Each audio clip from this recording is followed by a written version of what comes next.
And we are live. By the way, Mustafa, hello.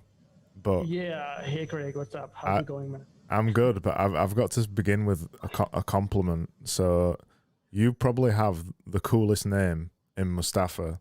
I really want to be called Mustafa.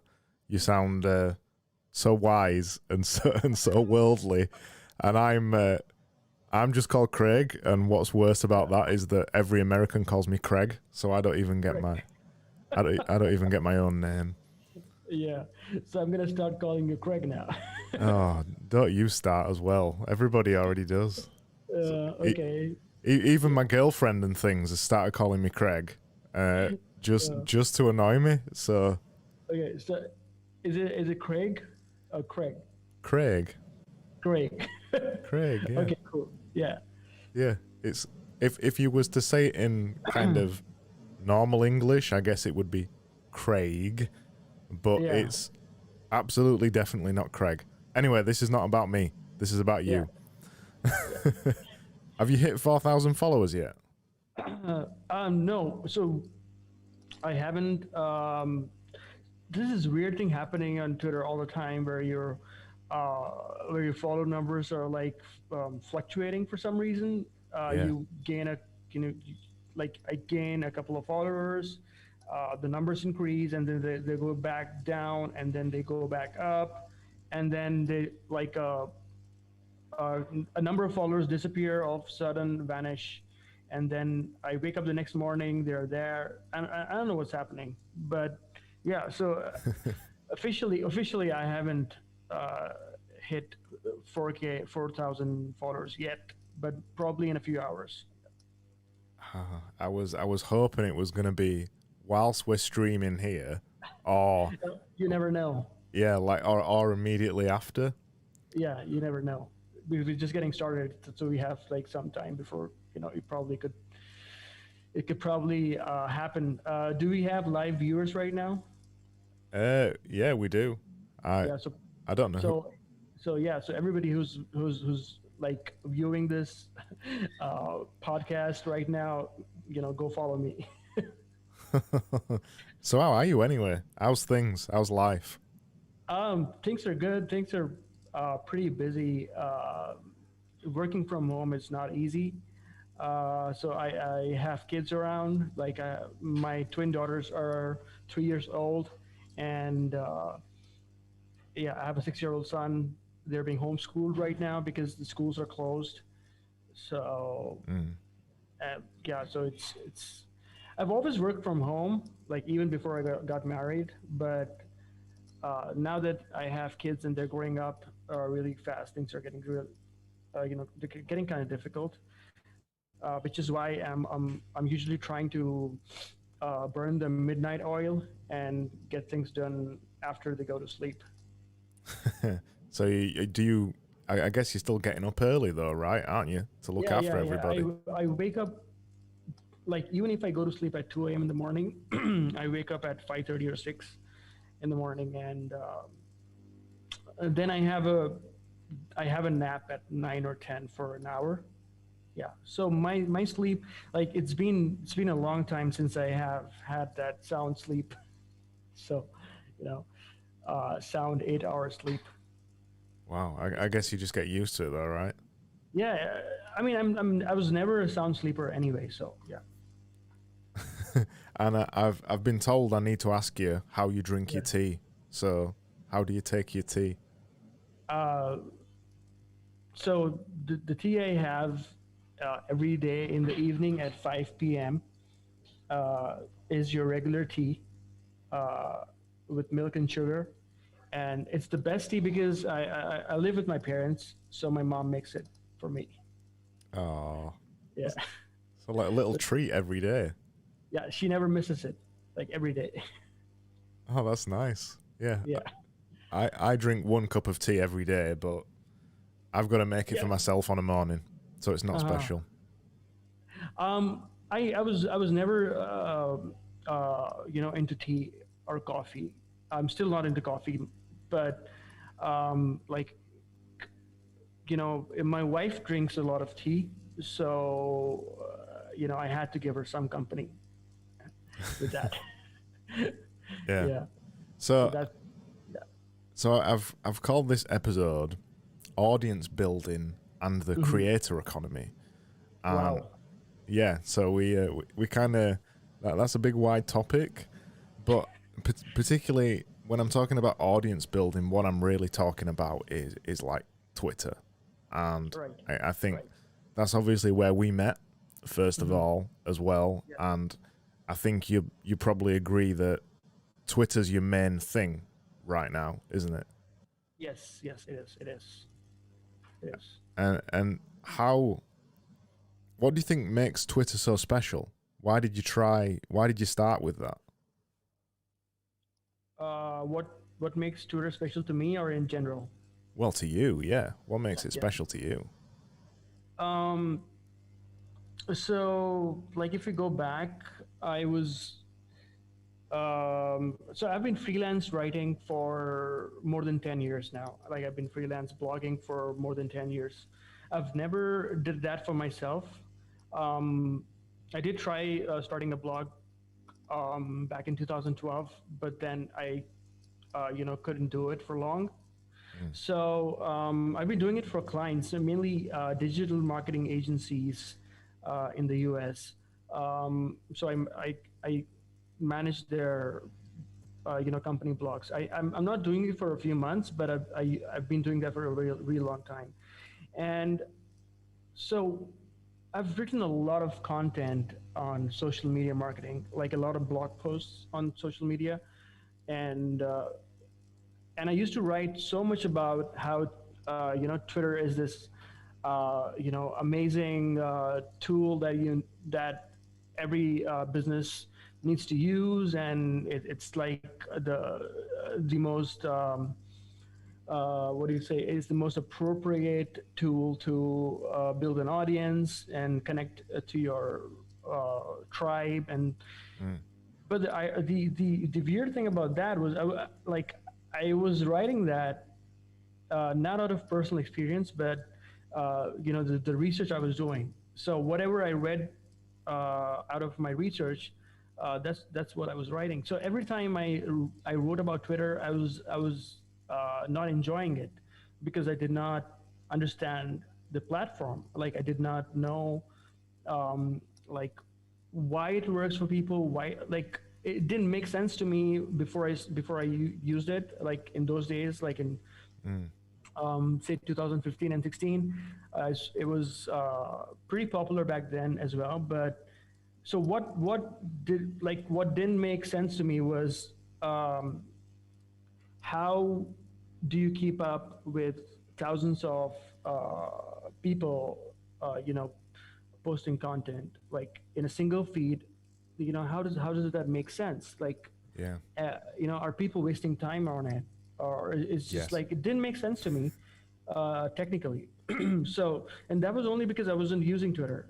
I was looking at Twitter from an outsider's perspective, Mm, and yeah, so that was the most confusing part. And like, even though I was kind of recommending Twitter to these agencies, these what do you say, marketers and entrepreneurs who are doing online business. I was asking them to use Twitter, but I was personally not convinced that it's the right platform to use. It didn't make sense to me. So in 2019, like, when I started working on my startup idea, Wordu, the collaborative blogging platform, which is still not launched yet.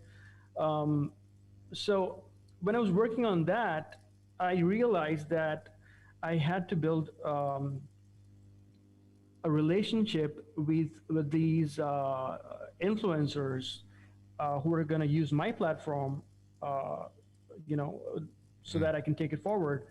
And I'm pretty good with cold email and stuff, cold emailing people, but it, that is email is really good for nurturing your existing relationships or kind of distributing some good content. But when it comes to being social, when it comes to building these quick relationships with new people, email was not working out for me. So I was like, let's just go on Twitter because uh, everybody and their mother is on the platform. I'm not sure how many are using it, but let me just go there and I'm just gonna uh, try to build a relationship with like 5 to 6 like uh, big shots in the social media space because I was looking out to target the social media niche with when starting out Wordu. So the vision was different back then, but yeah. So I had a couple of social media influencers on my list, and I started engaging with their content. So, like for example, Ross Simmons is pretty, is pretty well known on Twitter in the social media space, right? A lot of people follow him. So I started interacting with Ross a lot, and then a couple other people. But then something strange happened. As I was starting to use Twitter more and more, without any planning, I started to, uh, connect with these other like-minded people who I would have never met without Twitter. So, like you were one of them. I mean, I did not have a plan as such. So I came to Twitter with a plan to kind of build a relationship with these people. So that didn't work out well. I mean, yeah, I mean, I did build relationships, but then the whole idea behind building those relationships was to uh, kind of sell them on my idea. So that didn't work out. Yeah. But what I did not plan to do was like making friends and like getting social on Twitter and actually having fun without without feeling the pressure of uh, getting something out of it. So I was just having fun, right? Yeah. And so initially, I wasn't really consistent on Twitter as I am now, um, but I was fairly active on the platform, and I realized that I wasn't really enjoying the whole what do you say, the targeted approach that I was taking towards Twitter to uh, in a very systematic approach to building relationships. That wasn't fun. What was fun to me was these random relationships I was building, these random people I was meeting, these random conversations I was having, the DMs I was exchanging. Uh, so like even then I did not really crack Twitter, but it was more of me experimenting with my social online social side that I never did before. So I mean, how yeah. long did it take you to realize that your original idea to come to Twitter was to plug a product, basically? How long did it take you to realize that that wasn't right, that that wasn't going to work? uh, more than a year. Yeah, yeah. So since I Wow. started Yeah. using Twitter in February 2019, and so it was not until July, yeah, not July or June or July, that I realized that this place is something else. It's doing something else for me that I had never planned for, and I What was was loving it? it. What Yeah, was it? How did you work that out? What made you realize that this was doing something else? What was that something else? yeah. Something else was. Um, so I was having these regular conversations with people like I would have with my old friends uh, back in the days when I used to use Yahoo Messenger for chatting, you know. Mm. So these so here I was talking to these people from all over the globe, like who I just met on Twitter. I had no intention of getting anything out of them, and then we were tweeting in public. We were, chatting in private in DMs, and we were getting on Zoom calls. Um, and so I think a lot of this realization happened because of the pandemic, and since a lot of people were, getting online, and there was this, uh, what do you say? I mean, without the pandemic happening, I don't think it would have been so special as it was. I mean, I'm not saying the pandemic was a I good agree. thing, but it did kind of bring out a lot of those people who would have never engaged with others online. So and then so to answer your question, I think I was I realized that a lot of these people I was interacting with uh, had lives outside of Twitter, and they were all creators, right? Mm. And when I started checking them out, they were like pretty big in their own way. I mean, I'm not saying they were celebrities or something, but they were doing their own stuff, and they were doing some really good stuff. And I would have never met them without Twitter. And they were appreciating the kind of content I was creating. I was appreciating the kind of content they were creating. So Mm. the ideas that we were bouncing off, everything was resonating, and yeah, and I was enjoying it. I mean, I was having fun. I mean, I was spending hours and hours on this platform, and I was like having fun, and I was growing my. I mean, I wasn't really growing in my. The focus was not on growing an audience Mm. uh, for a long time.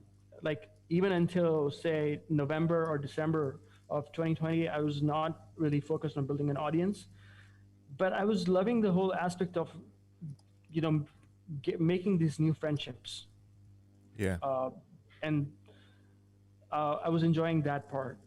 I So th- I wasn't really taking looking at Twitter as an audience building platform, but more of a club, kind of an online club where I'm meeting these new people. I'm getting along with them. I mean, you wouldn't believe, but for a long time before Twitter, I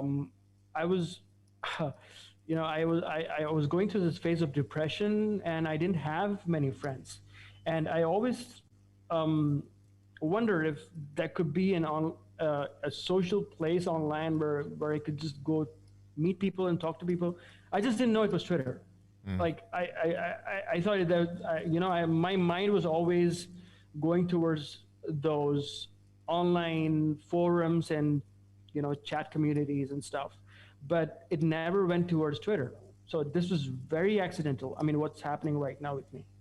I think to just return to your point about the pandemic a little bit, I think that is really important. I think Yeah. um, I wouldn't be in the position I'm in now using Twitter the way I'm using it Yeah. if COVID wouldn't have happened. Because Right. Right. COVID was, I've run an agency for 10 years, pretty comfortable in the things that I'm doing. COVID was really the thing where I thought, damn, maybe this could disappear tomorrow, and Right. I've got all these skills, design skills, and we've built e-commerce websites for other people and things like that. I've got all these skills, but I've never utilized them for myself. Right. So that was the point in February time for me, where I kind of did a similar kind of thing. How could I use some of these skills that I've already got, similar to you, really, with the cold email stuff and all the marketing knowledge that you've got? Yeah. Yeah. How could I turn some of these skills that I've already got to myself, which which feels a bit weird, doesn't it? Especially when you've done it for other people for so long.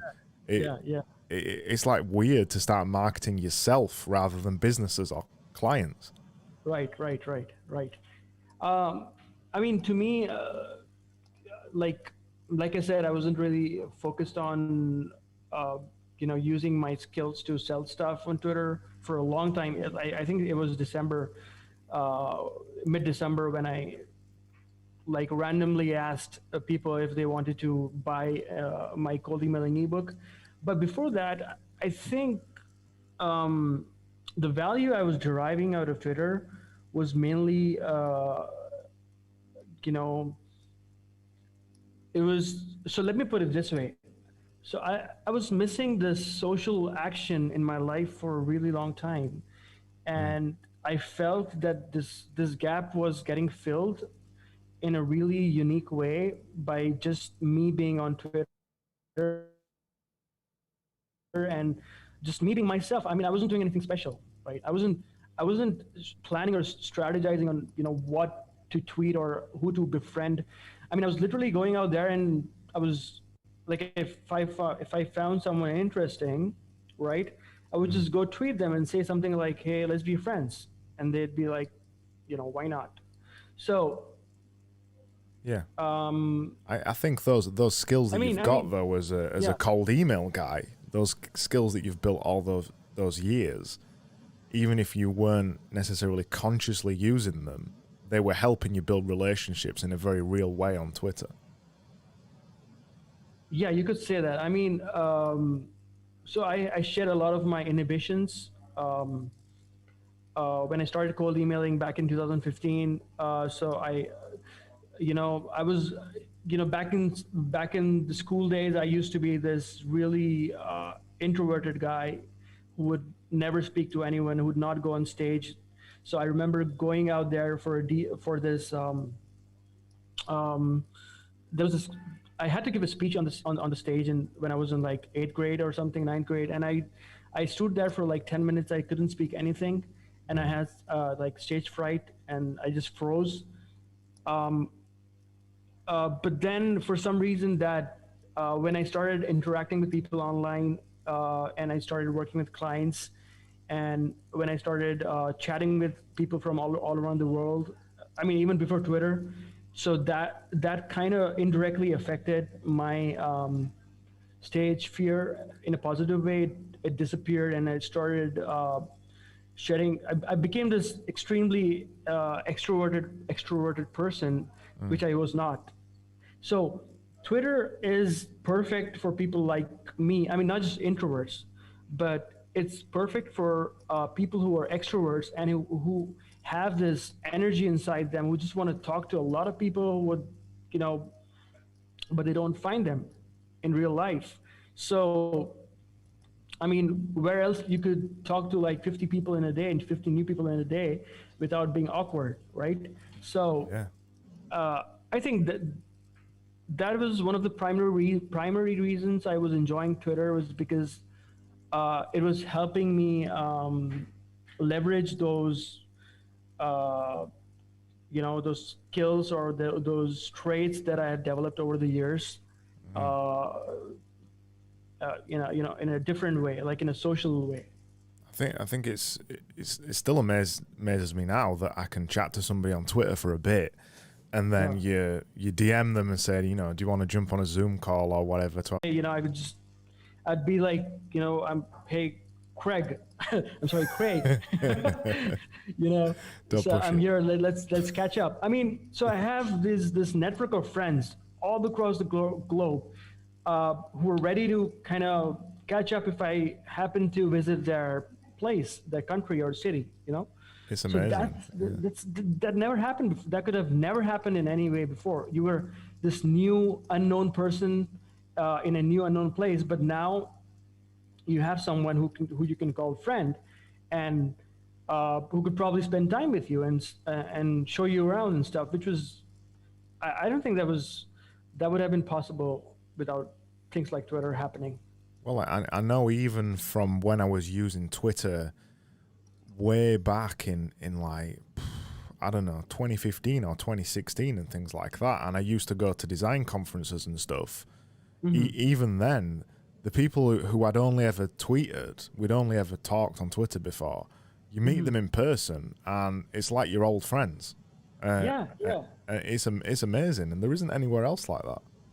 Yeah, and you know what the funny part is? I met a lot of my school friends on Facebook. Like, um, uh, these were the guys that I studied school in Riyadh, Saudi Arabia in 90s until 97, 96.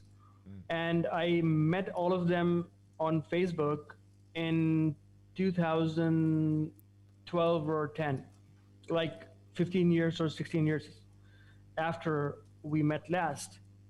And the weird part was like they were all so new, like as if I did not know them or they did not know me. So it was like they were new people. So you see how different that is. Like on Twitter, you meet new people and they feel like they're old friends. Yeah. And on Facebook, you meet your old friends and they're these new people. I think it's because it's just the way that Twitter is, isn't it? Because I choose to follow you, I follow you on Twitter. Yeah, so every day, I at least see one or two of your tweets. Yeah, I'd like to see them all, but that's just the way the algorithm works. Right. So I at least see a couple of things from you every day. So what that's doing is it's just brainwashing me in the way that you see the world, in a good way, in a positive way. Whereas with Facebook, I'm the same. I've got it's closed, and I've got my old school friends on there too. But the feed just doesn't work the same way on Facebook. It's full of crap. It's just full of games or photos or whatever. They don't videos and links. Yeah, they don't prioritize that kind of chat. You know why I think that distinction between Twitter and Facebook is so huge? I mean, the gap that we find is because Facebook was never a platform for creators. So it's always these consumers consuming stuff and sharing stuff that they're consuming. So it was never about people creating stuff that they do on Twitter. So Twitter is not just about consuming; it is also about creating. And like a few minutes into our chat, I told you about how I was like, when I was not using Twitter, I felt that it was crazy how you could keep up with thousands of people posting content. But when I started using Twitter, I realized it's not just the algorithm that is working to help you find the right content, but it's also the fact that the majority of the people you follow are not creating content on a regular, consistent basis. So your feed is not getting as clogged as you would imagine if you're not using Twitter, right? So everybody, like the majority of the people are like browsing and lurking around.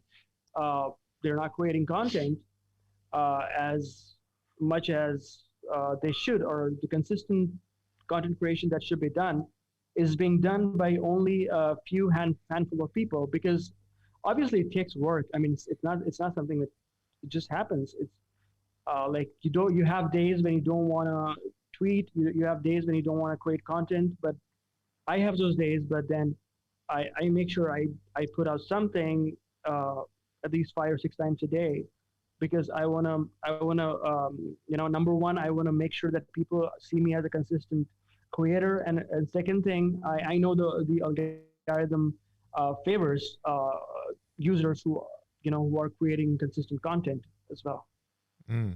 So you're consistent on Twitter now, and you said it really kind of started in November and December. Yeah. How did that change for you then, when you said, right, I'm gonna change this up? I'm this stuff has been working that I've been doing, making friends, but now I'm gonna kind of quote unquote take it seriously. What did you do then from that point onwards? So probably in November, I decided to change my approach. but then again, it was not like I wasn't seeing results. I wasn't seeing followers happening. I Mm. wasn't like I had very few people engaging with my content, even though I was being consistent, which is the complaint of so many people. They're tweeting in the void all the time and they're not seeing results. So I was like, even though I was going to take this thing seriously, but I wasn't. I always made my wife like my tweets so that I had one more like. So uh, yeah, but then in this December, what changed was like, at it was 12:30 a.m. in the morning. I just, without any planning, without any prior preparation, I put out this random tweet asking people, if I write this ebook, are you going to buy it? And then all of these close friends I have on Twitter, they start saying yes, yes, yes. But then I start seeing random people who I have not met on Twitter, who are not following me, commenting, and then they start following me, and then I suddenly start getting attention for the first time um, from people who were like new, who are not my friends. Mm. And then I was like, there is something happening here. I mean, I am onto something, and I realized that a lot of people were following me because they wanted to stay updated on when the ebook is going to launch, or when is it gonna the pre-sale is gonna pre-orders are gonna be happening, or they just wanted it was their way. So them following me, these new people, was their way of tracking what I was doing. So suddenly I was this from a random Twitter creator, I went on to become this someone who had some kind of an authority, and people uh, uh, kind of look up to someone when they have even a bit of authority. So me telling them I have 5 years of cold emailing experience and I'm writing an ebook on that, that kind of uh, I wouldn't say it pushed me ahead in a huge way, but then I think it positioned me as someone trustable enough to be followed.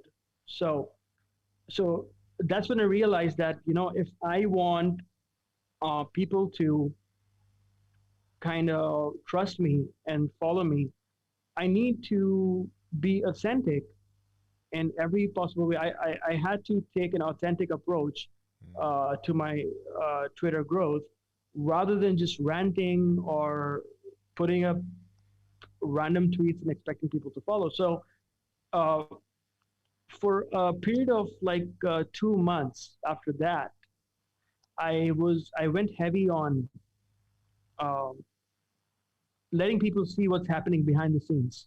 Behind the scenes. So if I was getting a few, like if I had reached a certain milestone in my ebook pre-sales, I was sharing that. If someone was complimenting my work, or you know anything that was positive, I was sharing you know that with my followers. So every time I was being authentic, and every time I gave people a small peek into what's happening behind the scenes, Mm. uh, I noticed that the people who are clicking to my profile, the number of clicks the profile clicks I was getting Yeah. was going up, because um, people were suddenly like, "Hey, who's this?" and like, well, like who is he, and why is he doing what he's doing, or is he authentic, or like who's behind this account? And so it kind of got them curious. So I was tapping into that to a great extent, and now I don't do that much, because now it's like I tweet anything and I get a response in a few minutes, Mm. right? So I don't have to do that anymore. But I'm still authentic. I'm still trying to be as transparent as possible, like I was in December and January. But it's not necessary. But then it's like I like to let people know that they're following someone who they can trust. Yeah. So yeah, so I think these 2 3 months in Twitter, to me they feel like 8 or 10 months, even though this like such a short period of time, but the kind of growth I've seen and the kind of uh, the kind of response I'm getting from people every single day, it feels like as if I've been growing for like 8 or 10 months, but it's just been like 3 or 4 months. That's it. I think what happened to you is very similar to what happened to me. So Mm-hmm. I was when I decided to declare that I was going to write 10 tweets per day, I was hiding a lot of things. Right. I was trying to write perfect tweets, and my choice of tweets was consistency and productivity and things like that. But what that meant is that I was hiding, like you, I was hiding the skills that I was really known for, that I had been crafting for years and years and years. And it wasn't until a few months after that I decided, right, I'm going to declare that I'm a designer. I mean, people already knew that I was a designer, but I didn't talk about design. I never mentioned it, and I never showed any of it. And similar to what happened with you, as soon as you said, I'm doing the cold email stuff, as soon as I said I'm making a product, now people had a reason to follow you. Right. Now everything makes sense. Now when you talk about, well, you can talk about anything. Now when you talk about anything, it ties back to the thing that you do. So now when I talk about consistency, and when you talk about it, it ties back to the real life experience that you've got. Right. But right. you can't do that without declaring the real life experience. It's weird. 100%. I mean, I would have never discovered that. It was by accident. Like even I think if I did not do the whole cold emailing book thing, I would still be where I was in Twitter in like November or October. I wouldn't have this kind of growth. I would probably be like 1,000 plus followers, but I would definitely not be where I am today. Well, I know a lot of people say not to launch a product so early, and you're saying that the product was the thing that gave me my growth. Yeah. So when I launched this thing, I had like 950 followers. That when I pre-launched it, not launched, but when I pre-launched it, I had 940 followers, but the good thing was, out of this 940 followers, like 300 or 400 people were like, I was DMing them on a regular basis. A lot of people I was DMing. Yeah. And not just once or twice. I was like constantly in touch with many of them. So this support network that I had built over 1 year, it was not huge, but I think it was more important than having 4,000 followers. Having 400 people who kind of believe in you and who kind of trust the kind of work you're doing.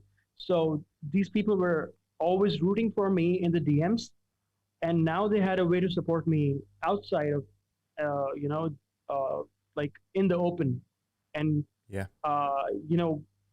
like when people want to support you, they're looking for ways to support you.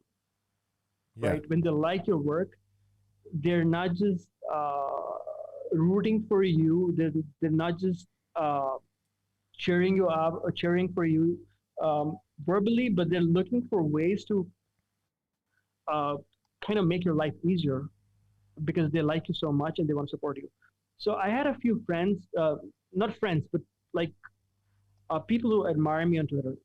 So they did not know about my cold emailing ebook, but they came to know about it later on, and I did not have my link in the bio then, so they sent me a DM. They sent me this DM and say, I heard about your cold emailing ebook. Could you give me the link to that? I don't need this ebook, but I'm gonna buy it because I want to support you, right? Like, I'm not into cold email. I don't want to do it. I may do it or I may not do it, but I still want to buy it because you're giving so much to others. I want to make sure that I support you. So I think it's a feel good. I mean, obviously, even like for us, the reason we're doing so much on Twitter is because it's not for the likes, but it feels good to give, Yeah. right?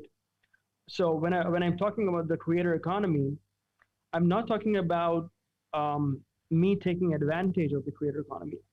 It's I'm talking about me giving to the creator economy so that it grows, and I be a small part of it, uh, where I'm making a difference, like in the lives of a few creators, even if they're like small, unknown creators, even if I'm able to help them continue without quitting, right? So I am adding to the creator economy. So creator economy is not just about you creating stuff and selling stuff, right? It's also about you supporting other creators in whatever way you can.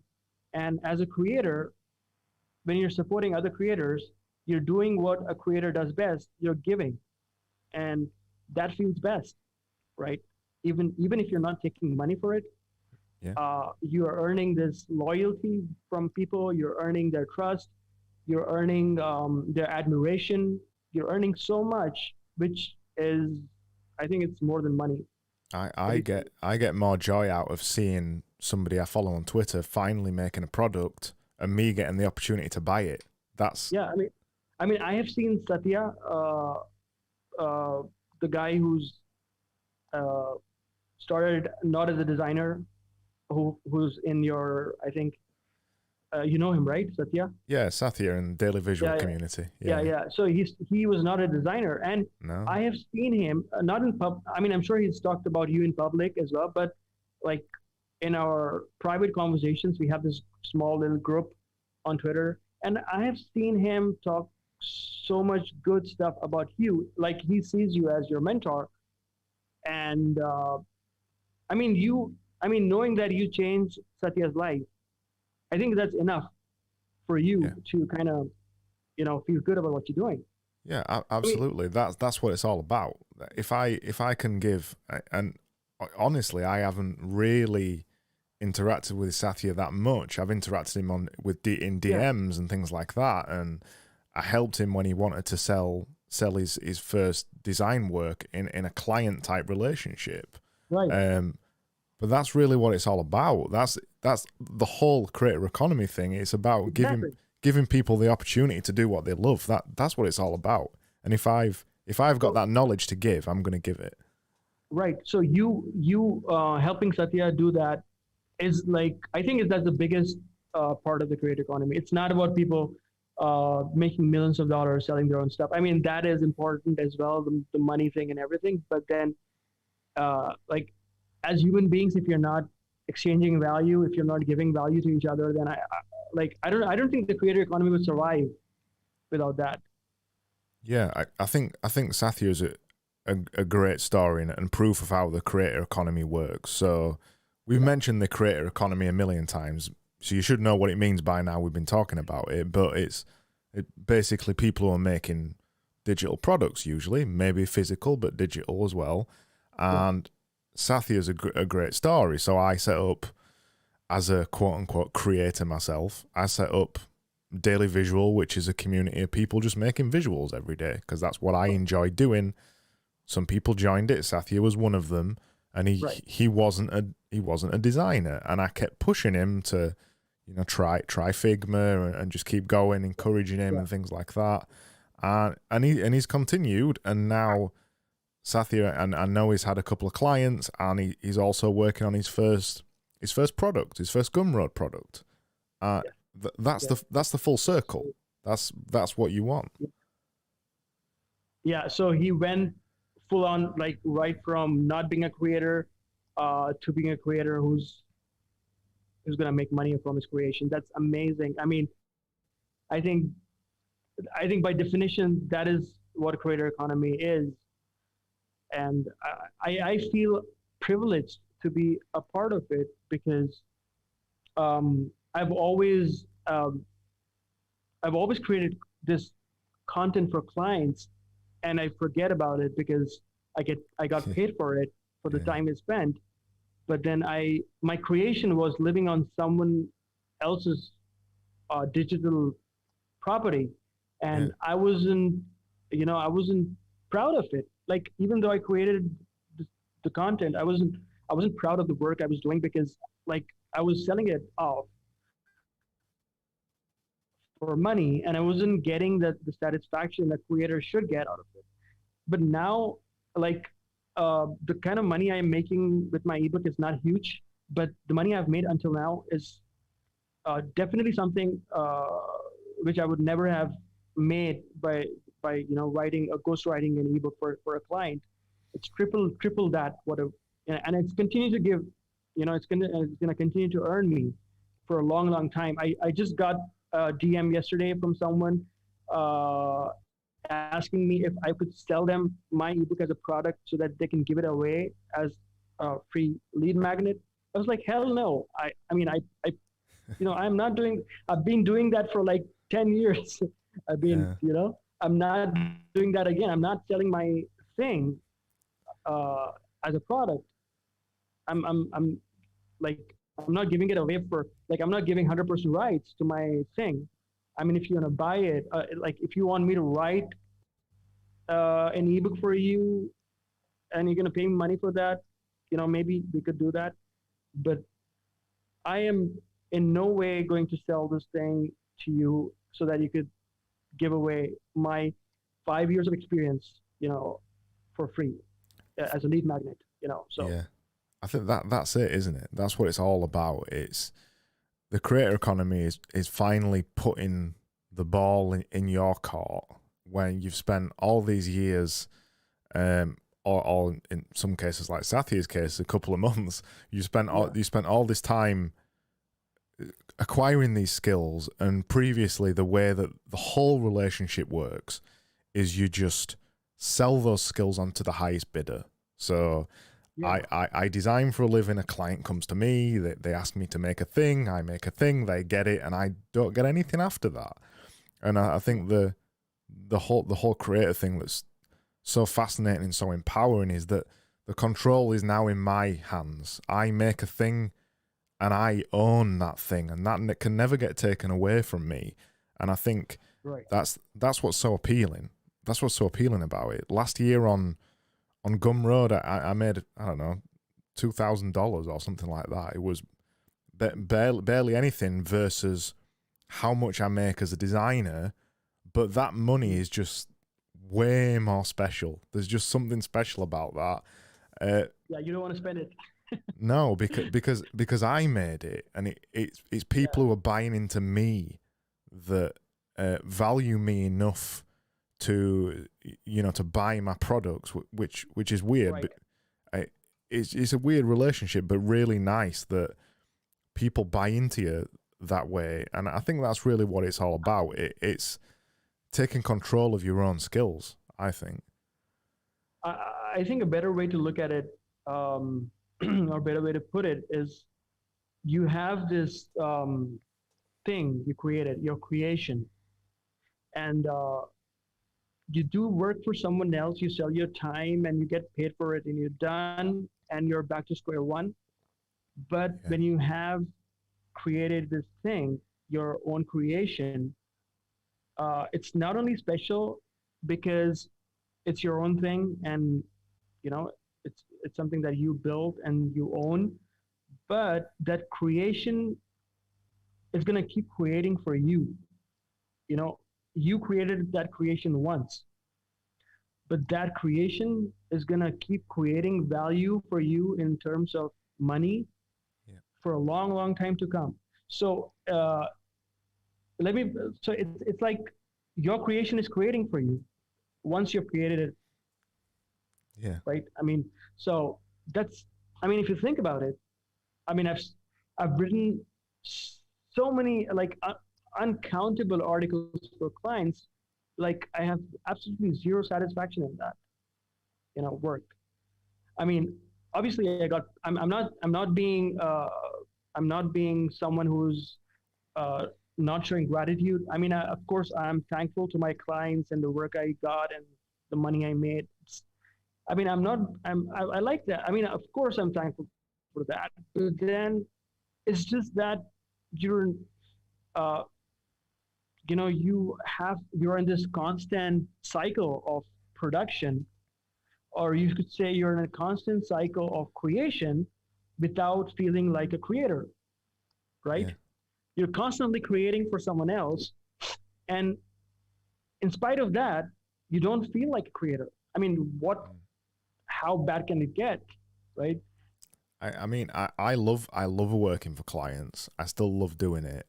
Yeah, Um, yeah, but I think really the thing is, it's a bit like, I guess, uh, making a baby and then giving it away versus making a yeah, baby and then getting to keep it for the rest of your life, like you normally do right, with babies. right. It's a little bit like that when you work for a client. You're all in on this product or this creation that you're making for sometimes a really long time, for maybe a couple of months or a year, and then it's handed off to the client and you never see it again, and it goes over the hill, and that's it, it's gone.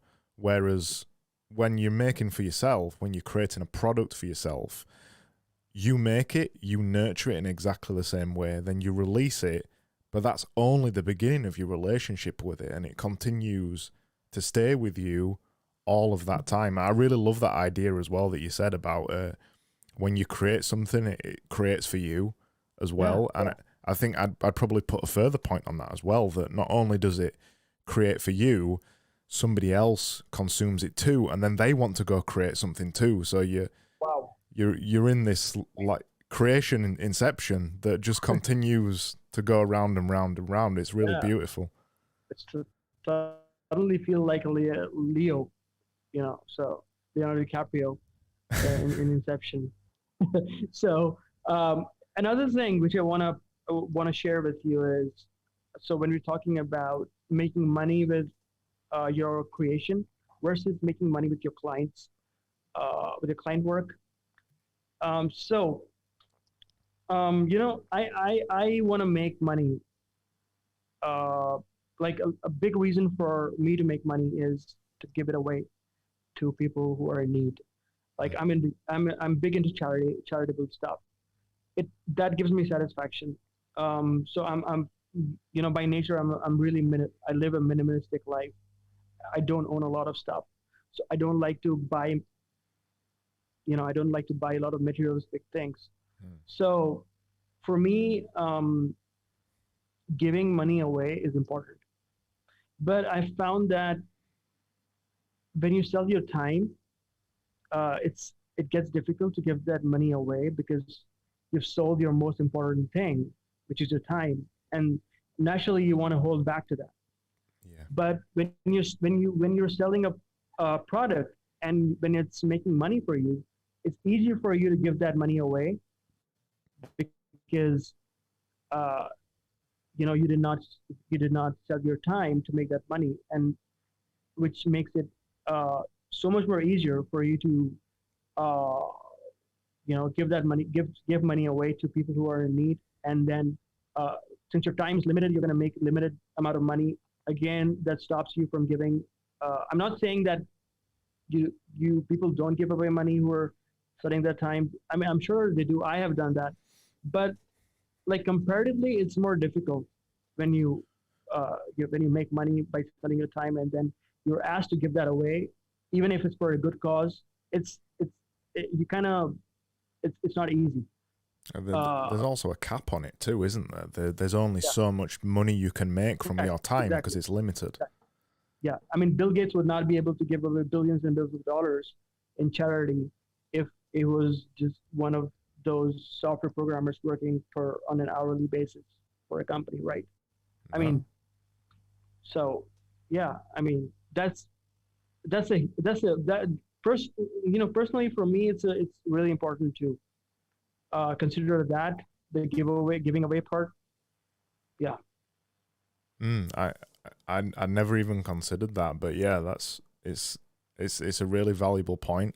I think The other thing as well is often if you're working really hard on a time basis, running an agency or freelancer or whatever, you often, even if you have the spare cash, you often don't have the energy to want to do anything else with the money or charity or whatever, because there's the other side for the charity as well, that it's giving you time up too. Might not necessarily be the money, it could be giving some time up, and if you're using all your time working, freelancing or whatever, you don't have that spare to be able to do that.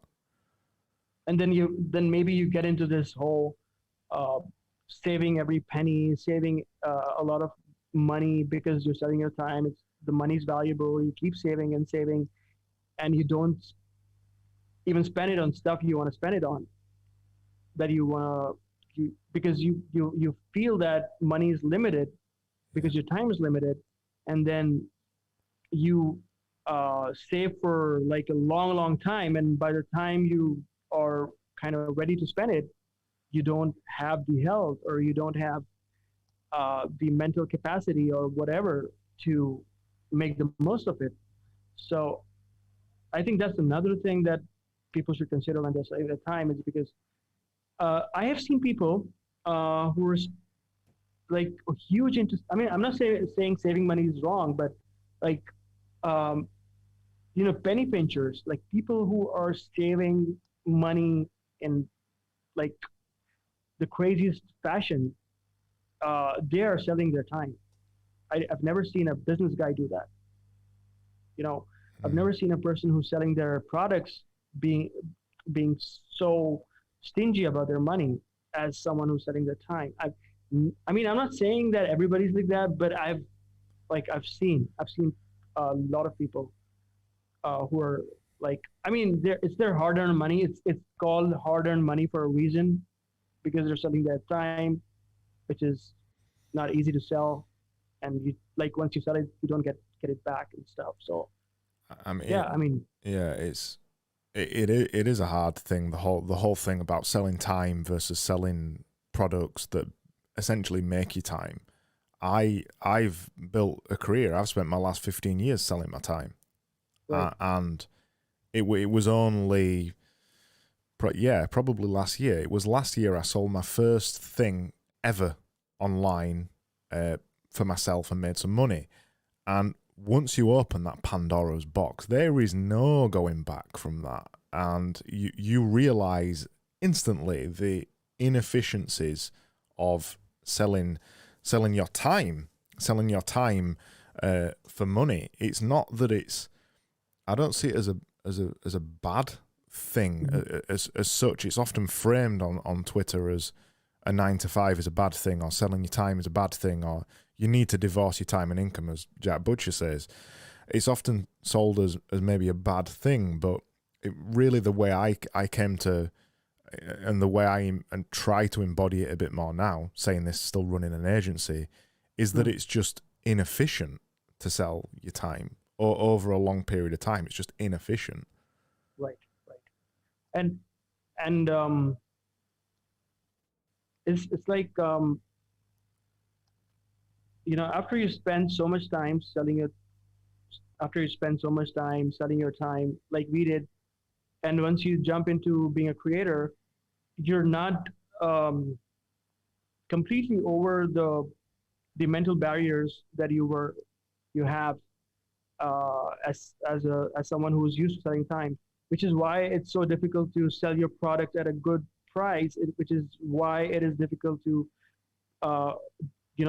price your product based on value rather than this time you spend on creating it. We still have those mental barriers. If we can break through those, I mean, Jack Butcher made like $1 million, I think, the first year he became a creator, right? So, I mean, why is it not possible for you or me, for you and I? This is because we still have that fear of, as someone who's selling time was always scared to charge more, and we have this, we are holding our time so close to us. So once we become creators, we are again judging our creation based on how much time we spent on it, like how much effort that went to it, and like how should we price it, instead of judging it based on what is the value the customer is going to get Mm. out of using my product. I mean, my Gumroad ebook could easily be a $200 course, and I could sell it. But my instinct, like my inner conscience, it does not allow me to do that Yeah, because yeah, maybe you know yeah, maybe I come from someone who's always sold time, and it just doesn't feel ethical to do the value based pricing, right?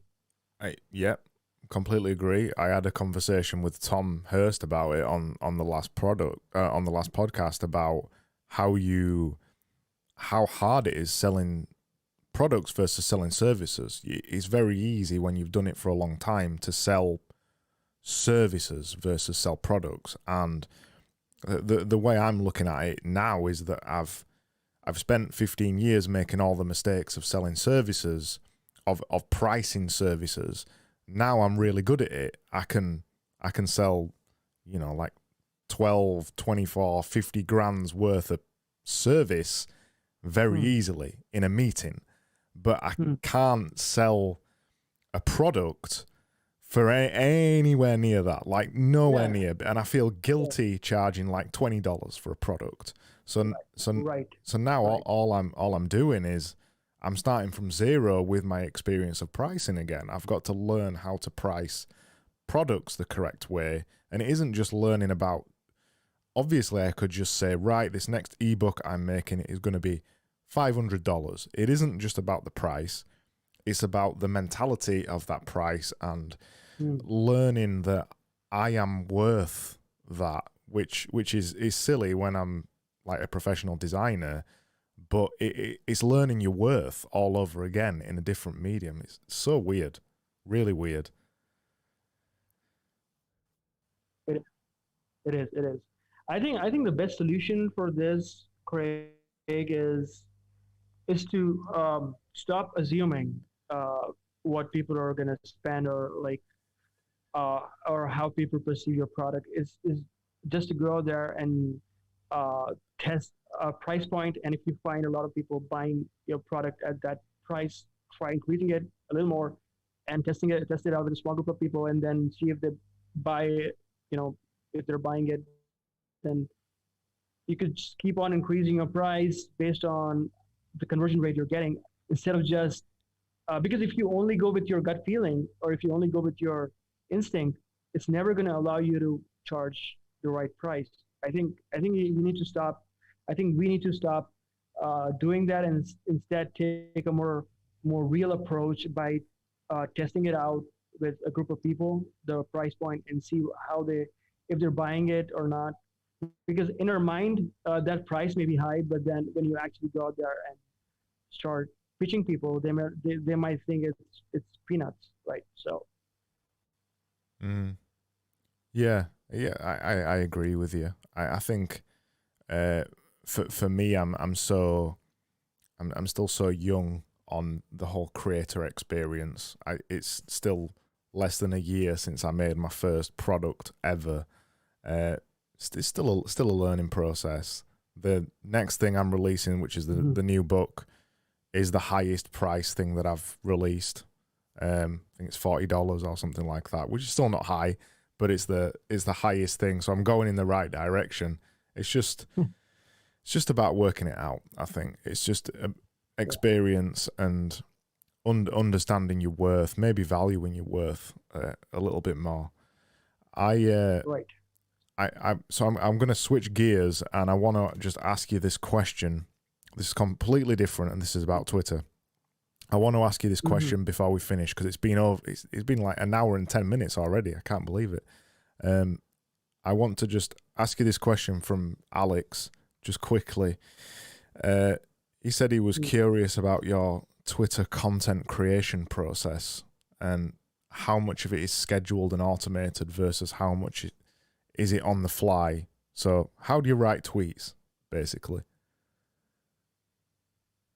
So these days, all of my tweets are scheduled.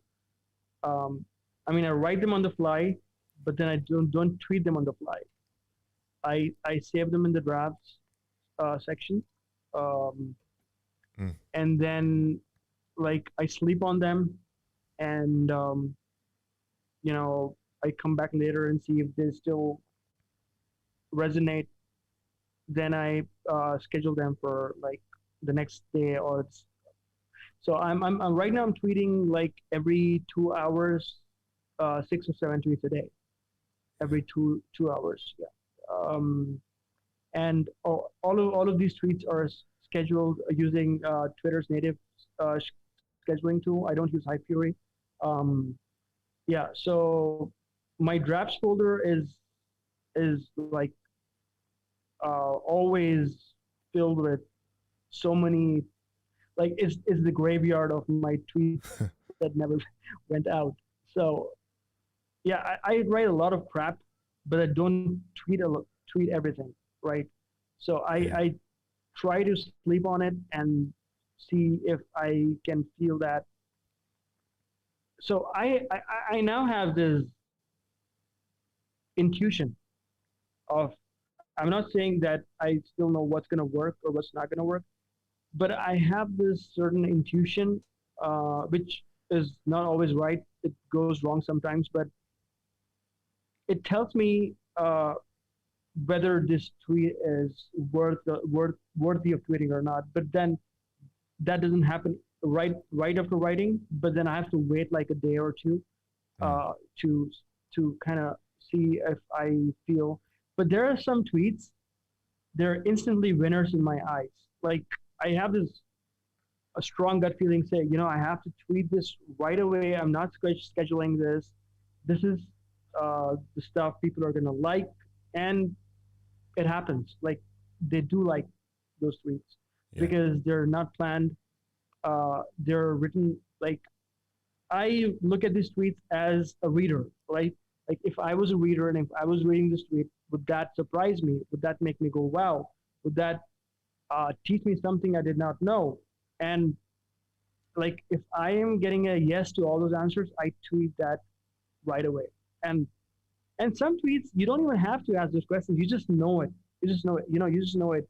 Like this is something that's gonna resonate with so many people, and Yeah. it does. Like just like 3 or 4 days ago, I think 3 days ago, I was like I was sitting on my lap. I was like sitting working on my laptop, and my son comes along, and since I'm always happy about the growth I'm having on Twitter, I'm sharing that with my 6 year old who doesn't know anything about Twitter, and I'm like, you know, so I've got these many followers on Twitter. Daddy's got these many followers on Twitter, and his eyes go like, wow, like there's a lot of people, you know. So he's like, are they your friends? So I'm like all of my friends. And then he's like, then let's invite them all to a party, right? You know, that was a child, like an innocent thing to say, invite 4,000 people to a party, right? Yeah. So, and the moment he said that, I was like, I have to tweet this because this is something so darn cute. Like I find it cute. It resonates with me as a reader, so I probably should share it with others. And I was pretty sure that it was gonna you know attract a lot of attention, and it did. That one tweet got me like 200 followers. So yeah. Yeah, I think your process is similar to mine. I schedule probably 98% of all my tweets.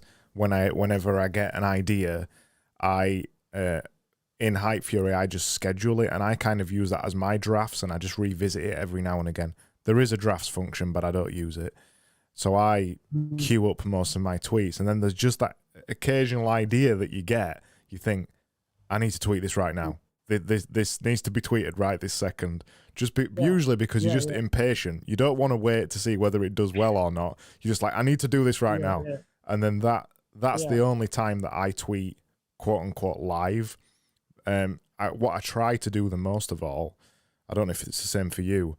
I try to, when I go into the Twitter app, it's it's for replying to people and having conversations with people, not to write tweets. When I want to write tweets, I don't go to Twitter. I know you said you use the drafts function in Twitter, but I'm quite intentional when I go to Twitter that I want to chat to people rather than tweet. Yeah. I mean, I think I'm spending very less time tweeting, and most of my time on Twitter is spent engaging with other people. And I'm not sure if this is a bad thing, but I spend very little time scrolling down my feed and reading stuff from other people. I engage, like whenever I log into Twitter and I go to my homepage, I engage with the top tweet, whoever that is, like if it's yours or anybody. I don't scroll down and keep going and on liking and commenting on stuff. Yeah, it's just I'm the same. More of my time is, it goes into engaging with. So nowadays, like, I don't have time. Like every single time I log into Twitter, I have this flood of notifications and people are commenting and stuff. I have to reply. So I am unable to reply to each one of them in a very specific fashion. Yeah. But then I reply something. I use a GIF or I use the emojis thing to kind of say something, right? But I do make sure that I reply something back. And I mean, I do get those people who are commenting from anon accounts who are just kind of rephrasing your tweet. Yeah. What do you call them? Reply guys. Reply guys. The reply guys. So I'm starting to get those as well. So, but not many. Just ignore them. I do reply to them with an emoji or something like that. So yeah. I mean, they're working hard. So, yeah, well, I just tweet and just say I'm never going to reply to people who tweet at me like this, and people still do it. So that's. So I have this guy who's been my go-to reply guy for like a month or two. He replies to all my tweets. Like he sits down for 30 minutes and replies to all my tweets of the day. That's some effort. That's some effort. Yeah, and then he yesterday he DM'd me asking, "See, I've been doing this for a long time and not seeing results. What's happening?" So I'm like, "Stop doing that." I was like, instead of you spending time on my account, go to other accounts that are like yours who aren't getting any engagement. Engage with them, become friends, talk to them, DM them, or like show them you're giving them attention, and then do that 100 times and like have 100 friends, and then suddenly you have people who are engaging with your content, right? So stop wasting time on my account, because all I'm gonna do is like your stuff maybe, or not even do that. So and he's a nice guy. He's working hard, but he just doesn't have the direction. So I was like, don't engage with big accounts just because you want followers. It's not going to happen. Just make friends with like other people who are like you, and it's going to be amazing. I think so. I think he's going to do that now.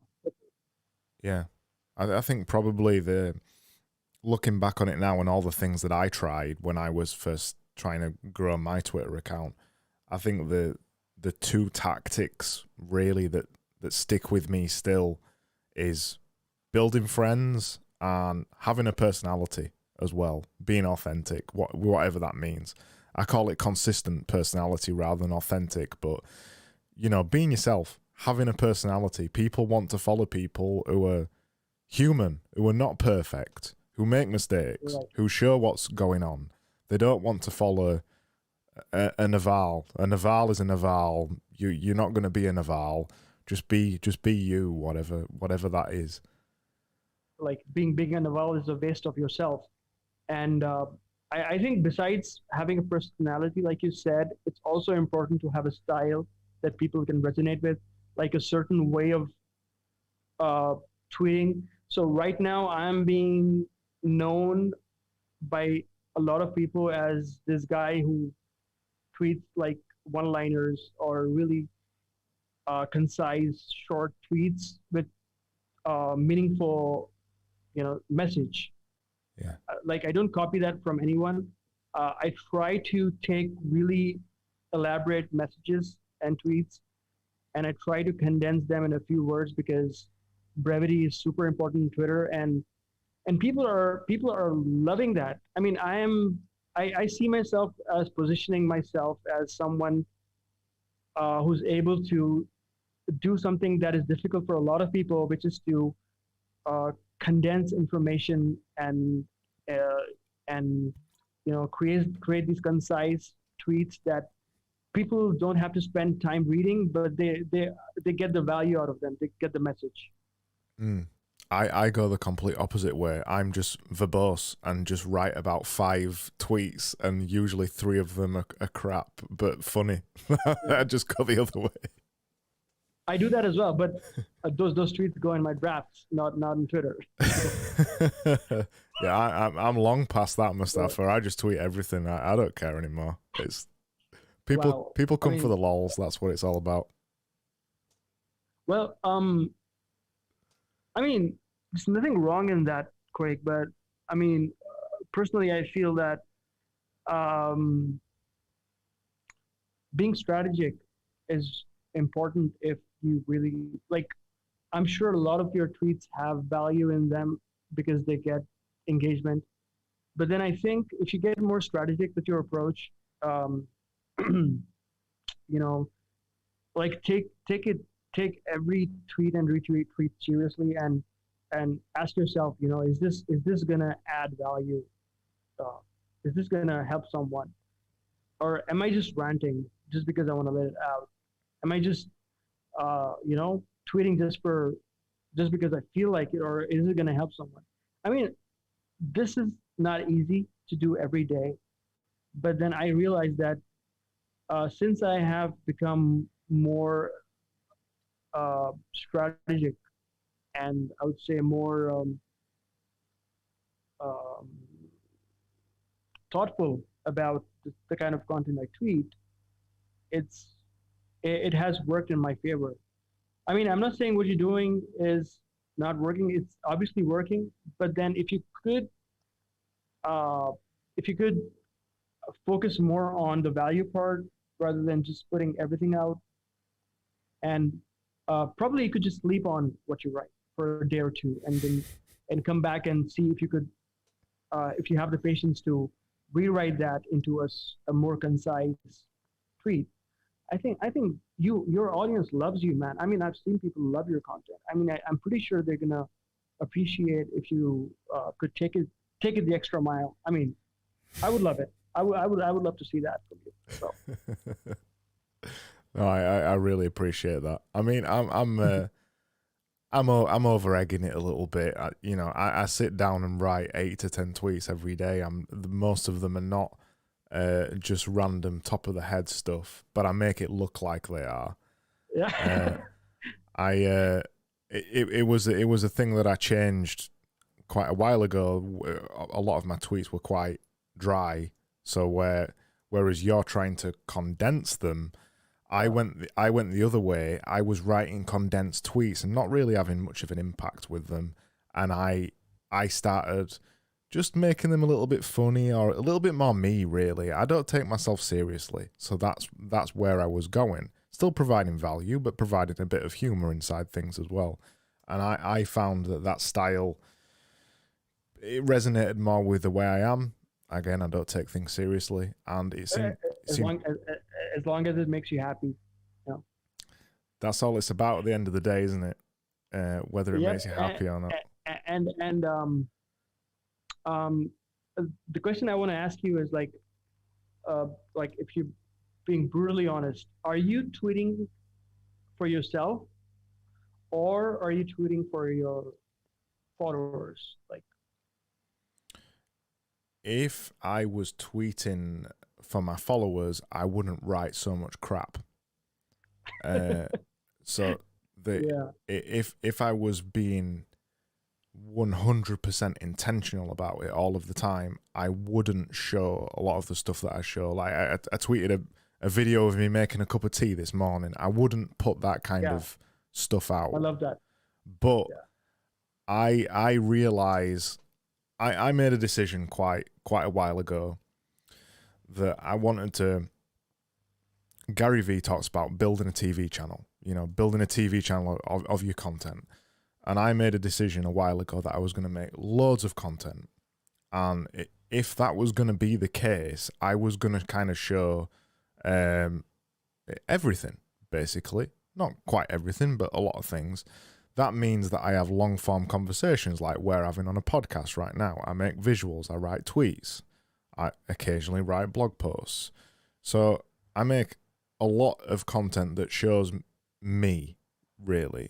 The product is me, ultimately.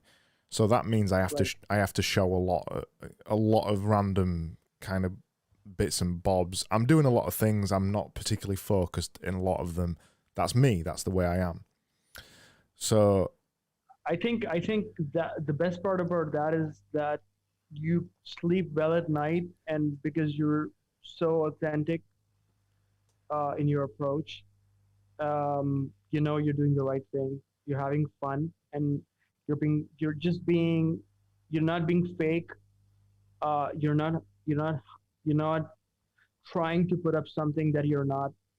And I think that's the message that I get, which is an important message. Yeah, I'm lucky that I don't need to make a living from Twitter. I don't make almost any of my income from that. I make my income from being a designer, running an agency. So I don't treat it that way. I treat it as a hobby. It's fun. And I've tried it the other way. I tried taking it incredibly seriously. I didn't enjoy it. And I'm glad that I switched it around to have a bit of fun with it, because why are we doing it at the end of the day, Mustafa, if we're not having fun with it? Yep. I completely 100% agree. I'm having fun doing what I'm doing. So, yeah. I think that's a great place to end. You've got 30 seconds. Do you want to say anything? Plug anything? Promote anything? No, just come follow me on Twitter and discover my content. And I don't want any of you to buy anything from me. Just connect with me and try to become friends. I think that's it.